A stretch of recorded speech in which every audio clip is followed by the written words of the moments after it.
Bonjour, je suis la Dr Angèle Sorcotte et je suis rhumatologue. Aujourd'hui, je vais vous parler des corticostéroïdes par injection pour le traitement des maladies rhumatismales. Vous pouvez vous rendre sur notre site web à l'adresse www.rhuminfo.com et imprimer un de nos pictofeuillets sur les corticostéroïdes par injection pour le consulter pendant que vous regarderez cette vidéo. Il est important de comprendre que la cortisone est une hormone stéroïdienne naturelle fabriquée par nos glandes surrénales. La cortisone peut aider à soulager la douleur et l'enflure causées par l'arthrite et l'inflammation. On peut injecter la cortisone directement dans une articulation ou au pourtour d'un tendon pour soulager la douleur et l'enflure causées par l'arthrite. La plupart des gens trouvent que les injections agissent en l'espace de 24 à 48 heures. Si on administre un anesthésique local avant l'injection, il est possible de se sentir mieux un peu plus rapidement. La durée de l'effet varie et il est difficile de prédire combien de temps il durera. Certains patients se sentent mieux pendant des mois, tandis que d'autres n'obtiennent que quelques jours de soulagement. Si la première injection agit, vous pourriez bénéficier d'une seconde injection. En règle générale, le nombre d'injections se limite à 3 ou 4 pour une articulation donnée au cours d'une année. Il y a 3 choses à faire après une injection intra-articulaire. Premièrement, si le point d'injection devient douloureux, rouge ou enflé, il faut appeler le médecin immédiatement. Si votre médecin n'est pas disponible, consultez sans délai, car l'un des très rares risques associés à l'injection de cortisone, soit un cas sur 15 000, est l'infection.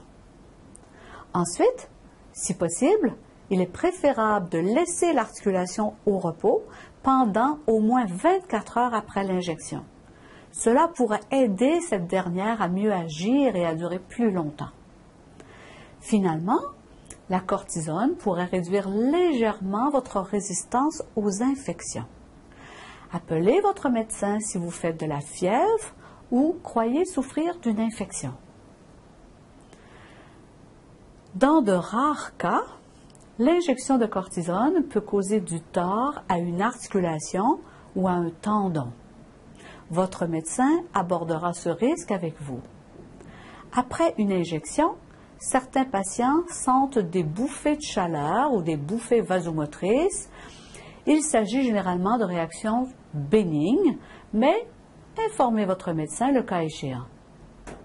Une injection de cortisone peut parfois faire augmenter le taux de sucre sanguin chez les patients qui souffrent de diabète.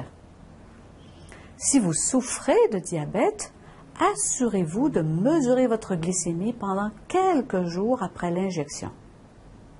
Dans de rares cas, l'injection de cortisone peut causer la dépigmentation d'une zone de peau qui devient un peu plus blanche. Alors, ce phénomène est plus fréquent chez les personnes au teint foncé. La cortisone peut aussi entraîner une perte de la couche de graisse qui se trouve juste sous la peau, qui prend alors une teinte légèrement rougeâtre. Après une injection de cortisone, il arrive qu'on se sent plein d'énergie, par contre, cela peut nuire au sommeil.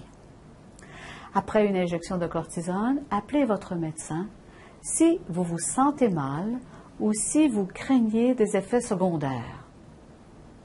Dans le cas des injections de cortisone, il y a d'autres raisons spécifiques d'appeler votre médecin. Si vous présentez une douleur grave au point d'injection, si vous faites de la fièvre ou croyez souffrir d'une infection, si vous remarquez des anomalies au niveau de la peau ou une dépigmentation de la peau. J'espère que vous aurez trouvé cette vidéo utile. Pour plus de renseignements, je vous invite à consulter notre site web à l'adresse www.rumefo.com.